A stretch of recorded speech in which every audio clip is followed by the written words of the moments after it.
One in Greer right. We're joined by Mark Macon here on the post-game show. And Coach, a tough one. The Bearcats scrapped and clawed, but it looked like just no bullets to really come back at this tough Timberger team in the last part of that second half. Wow, I mean, the knowns beat us. The known things beat us, and that's rebounding. They had 45 rebounds. They had all 18 offensive rebounds.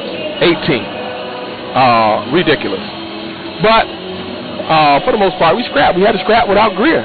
You know, for a large percentage of the game, we had to play without him. When he was in the game, before he got kicked out of the game in terms of fouling, and we got into a little skirmish down there. He was the only one that was actually playing and doing what we needed to be done, and that's what he does for us. You know, he just tends to get in foul trouble early. In games like this, we can't have that. We have to have him in the game on the floor.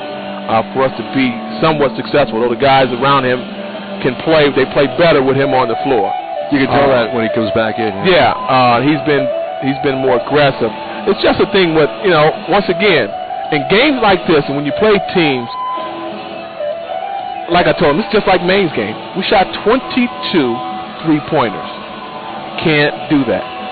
You just can't do that. I mean, it cannot happen where you shoot 22 three-pointers and you only make 22 shots, and you shoot 60 shots. That's over a quarter, more than a quarter of your shots. That's 33% of your shots.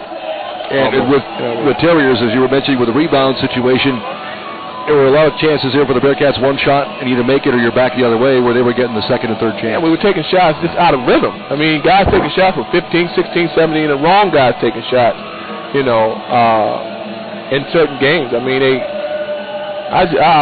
just got to go back to the drawing board. I mean, they played us, not played us in terms of game. They played us in terms of to whom was on the floor. They played to their advantage, and that's what you're supposed to do as a team. Play to your advantage. You know what I mean? They see, well, who scores, who can't score. Okay, we're not going to guard the guys that don't score. And the guys that don't score, instead of getting to the basket and scoring, they're taking three-pointers. You know, here you got Penna today, who was 0 for 2 from three-pointers, but he actually took more than 2 three-pointers. He took more jump shots than what he took. You know, Homer was 0 for 3. He didn't have to take three-pointers. You know, but he did because they were open. They were open for a reason. You know, they were open because they were supposed to be open. You know, because they said that you were the guys that couldn't score, you were the guys that couldn't shoot.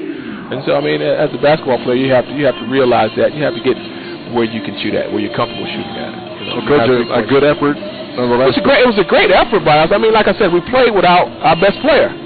You know, and we scrapped without our best player. It's just hard to manufacture points when you don't have a guy in the game that can score for you, that can get the right guy the ball in the right position. It's tough. You know, it's tough. I mean, and we've been shorthanded all year.